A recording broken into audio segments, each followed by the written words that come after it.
Well, we have two differing opinions for 2016, and we're only 3 weeks into the year.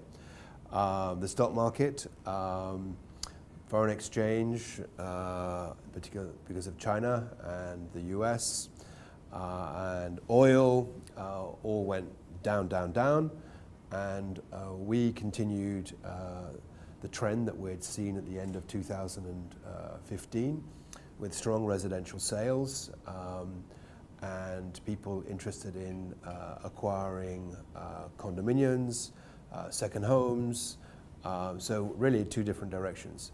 I hope that there's a little bit more balance in the year, sustainability.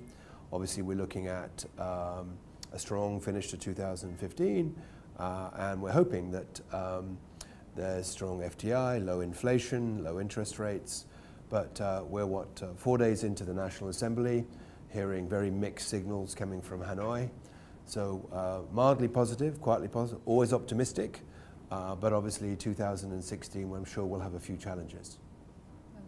At the beginning of last year, we saw developers, particularly that were interested in the Phu Quoc, Da Nang, Nha Trang type of products, Ha Long Bay, introduce some larger second home villas to the market. And we saw that trend continuing all the way through 2015. We're seeing it again in 2016. I think my colleagues attended a couple of launches just last week and the week before. These are often quite large villas, many of them again in Phu Quoc. Sometimes they have a guaranteed yield, sometimes they're condotel where there's a rental pool where the owner puts the unit back into the pool and maybe receives a guarantee. We're beginning to see a lot of these. People like the guaranteed yield because because it's guaranteed. But I worry sometimes who's behind the guarantee. Is it the bank? Is it the developer? Some of these developments are quite large.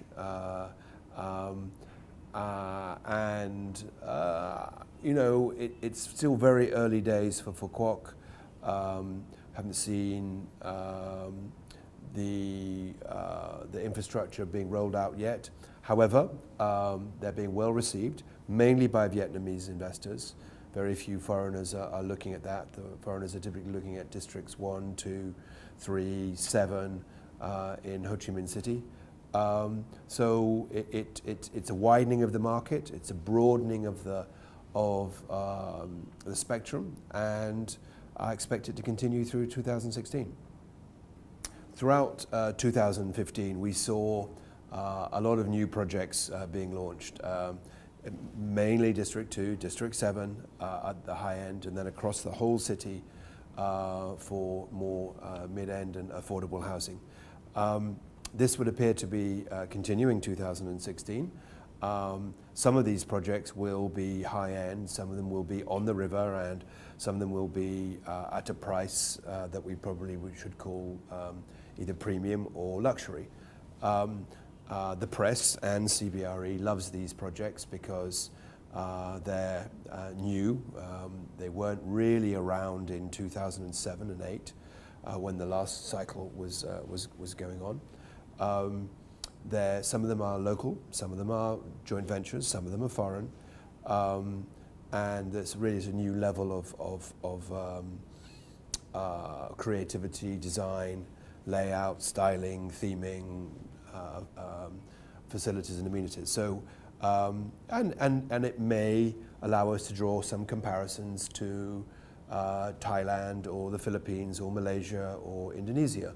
Whereas before, we haven't had those sorts of projects, and in other cities, particularly Bangkok, where prices now are up to $8,000 to $10,000 a square meter, still 2 or 3 times where we are. It was nice to at least think that we are catching up and understanding what is on offer in other markets. I think this trend will continue, but I think luxury products are still going to be quite unique.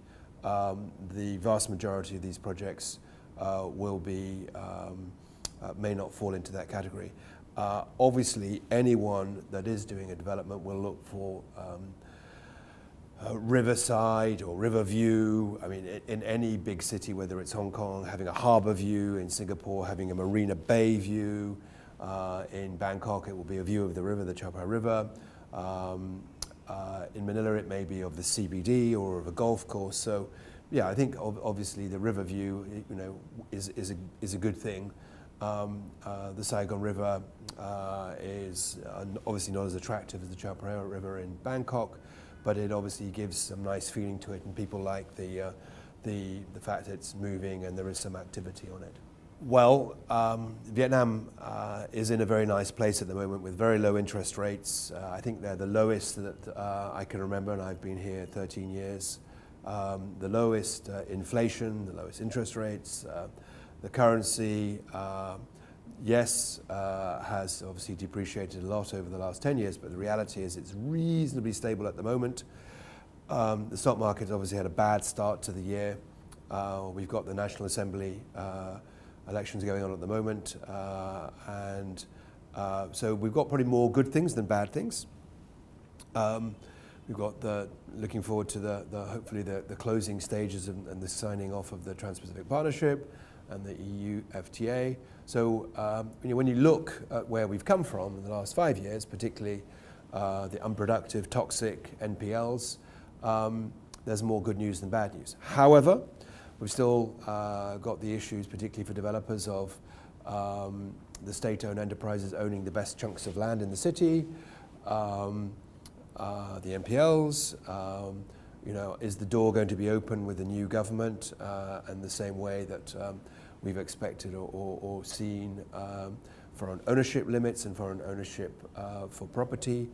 So we are cautiously optimistic. I think people have started to buy residential property, and this isn't just condominiums and villas, it's also land. Obviously, they're optimistic that land prices and values are going to go up. We mustn't forget that only a few years ago we saw these prices coming down, and in some cases quite sharply. So, it's very important to have some sort of equilibrium and balance in Vietnam, because if we get too excited, then we'll get carried away again, and that's not going to be a very good story. Every investor, every developer, whether they're a retail investor or a big private equity fund or institutional investor, is always asking the same question. When they see prices going up, they want to know, is it too late, too early? Is there going to be a bubble? And if so, when is the bubble going to hit? And obviously, we're looking at a number of things. We're looking at pricing to see how quickly it's going up. We're looking at affordability. We're looking at supply. We're looking at absorption in the market, the take-up. And at the moment, it would appear to be reasonably under control. I think I say that because Vietnamese families have a passion for real estate. And obviously, when it's going up, and after such a long time, a period of it going down, there's a real interest and excitement to get back in the market. I think what's fundamentally different this time is there's now a mortgage and a home loan market, which there wasn't before. Unit sizes are, in some cases, half the average size they used to be. So if a developer was doing a 100 square meter unit, he's now typically doing a 50 square meter unit or a 60 square meter unit. So a lot has changed, but what hasn't changed is definitely the psyche of people thinking that they may be missing out, and as a result, this cycle could move from an owner occupation into an investor to a speculative cycle, and obviously that is a worry, and we're keeping our eyes out on the dashboard, as I said. So it's supply, take-up, absorption, pricing, how many families are actually taking a mortgage or a home loan. And keeping that data tracked is not easy, because often people don't tell you the reason they're buying, and developers don't always give you full transparency on how many units they've sold, or indeed who the buyers are and what their motives are. So it's a little bit hit and miss.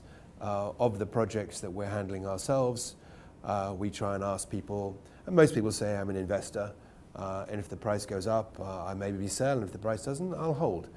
doesn't really give us much of a feel, but that's the way things are at the moment.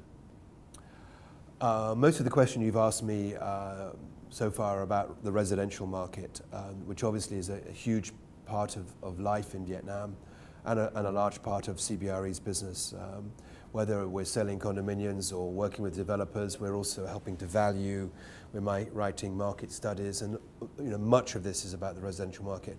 But if for 1 minute I look across at the commercial market, the office market, the industrial market, let me just touch first on the industrial market.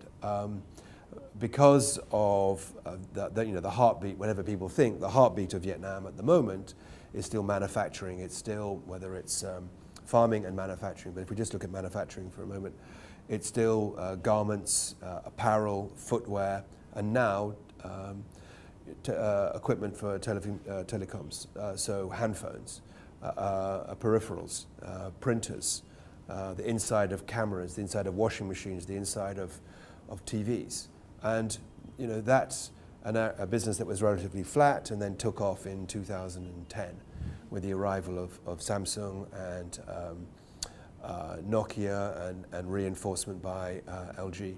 So all the manufacture is going on, but it seems to be moving at a higher level with greater certainty and greater sustainability, and people are now beginning to not even bother to look at any options or further options in China, and they're coming to Vietnam.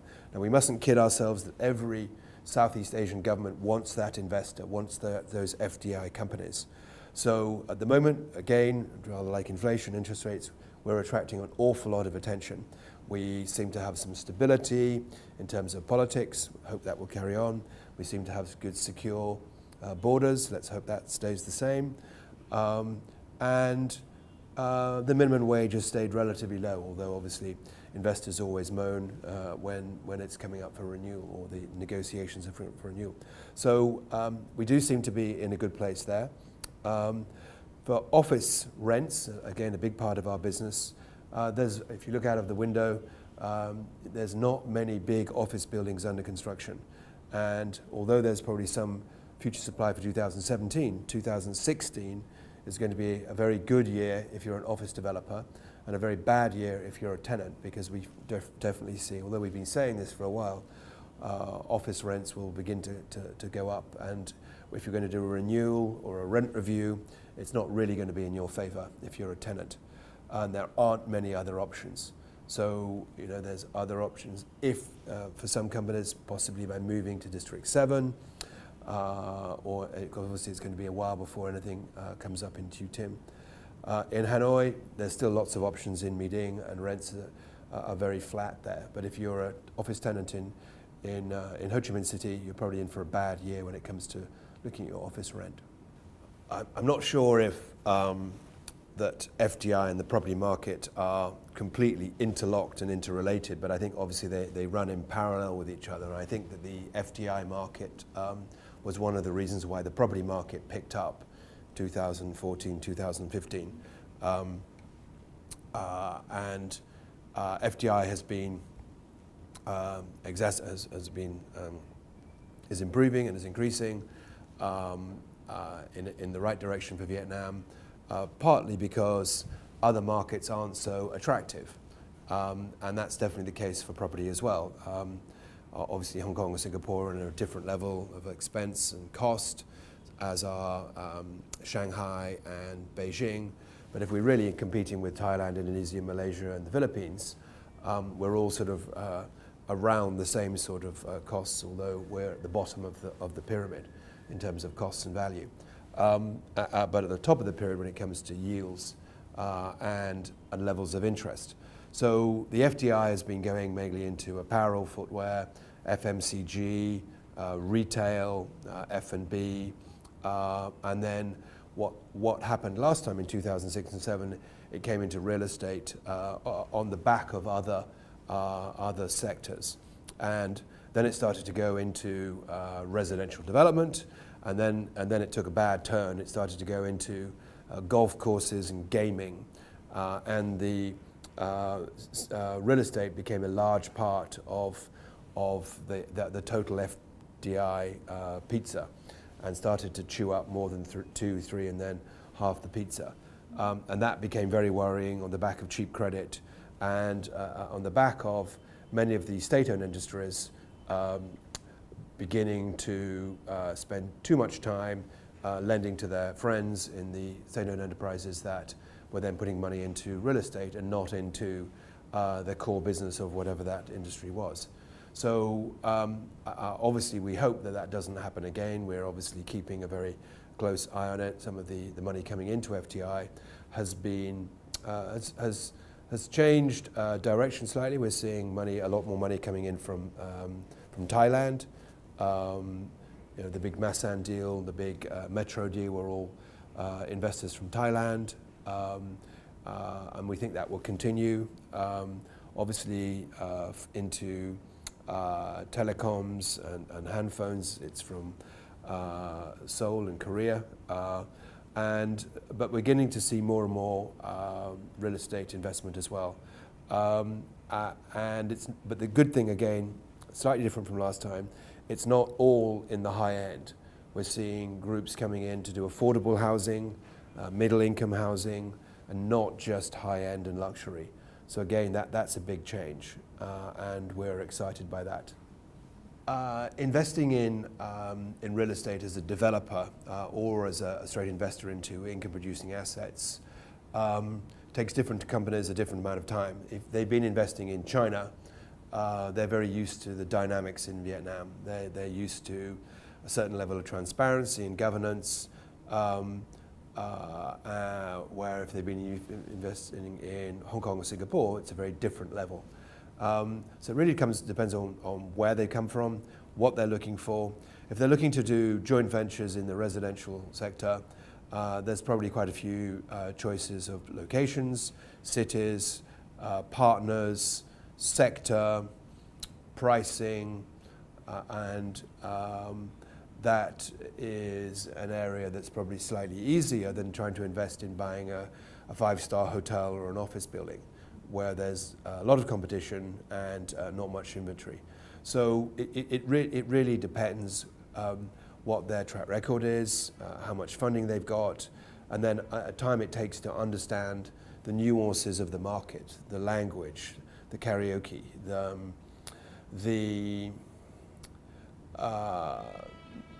the pricing, the valuation, the time it takes to get things done. Some companies have a very short fuse and they want to do a transaction in 3 to 6 months and probably get very frustrated. Others come here with a little bit more patience and realize that they're probably not going to get too much success in the first year, and they may take 2 or 3 years to get a project. Yes, the rules have changed. Yes, they've opened up both foreign ownership limits and owning property at the retail level. I think often everybody wants to come in at the bottom and run for as long as possible, but it's very, very difficult to judge where the bottom is. And I think we've passed it quite a few months ago. And then other people kick themselves saying, no, I missed the bottom, and now I'm worried about a bubble. So I think you're not going to be able to please all the people all the time. You know, I was in Singapore a few weeks ago and people said, oh, you know, we're already getting too expensive now, there's too much attention on the luxury end. I'm going, you know, there's less than 1,000 units of luxury for a population of 90 million people. Just look at how many cars are on the road and how many of them are luxury cars. You know, we've got a lot of Vietnamese families sending their children to school in the States. You know, life is changing, affordability, demographics, infrastructure. But, you know, everyone's investing with their money and it's different reasons, and luckily we're not all the same, and companies have a very different view on Vietnam. Some people are very, very happy because they found Vietnam after maybe 10 years in India or in China. Others are going, no, no, no, I'm only here because Singapore isn't so exciting at the moment. So, yep, you're not going to please everybody. As for predictions, 2016, wherever I go around Asia now, people are really interested in Vietnam. And that's great because it's been a long, long time since anyone really took an interest in what we were doing here. And Most of them are interested in the residential market, affordability, big population, moving to the cities, urbanization. So I think we'll still continue to have a lot of foreign investors coming to look at our residential market. As I said before, how many of them will actually stay and do a project is difficult to know. But I also think that we're seeing now Da Nang, Nha Trang, Phu Quoc, Ha Long Bay becoming interesting again, whereas before every hotel operator company used to just be interested in Hanoi and Ho Chi Minh. Now they're interested in Nha Trang, Da Nang, Mui Ne, Da Lat, Sapa, Phu Quoc.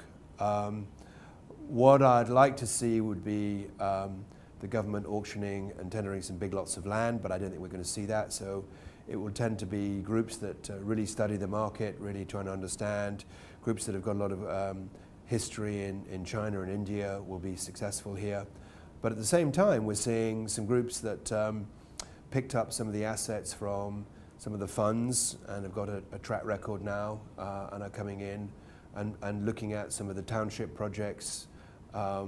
Everyone is doing mixed-use projects, and now we're seeing the scale. It's not just Novaland and Vingroup that are doing 2,000 or 3,000 units at a time. We're beginning to see groups like Novaland doing multiple projects at the same time, big projects at different price points.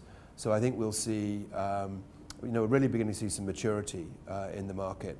Again, dominated by Vietnamese companies. So when you ask me about FDI and you ask me about foreigners coming in, I'm going, yeah, it's exciting.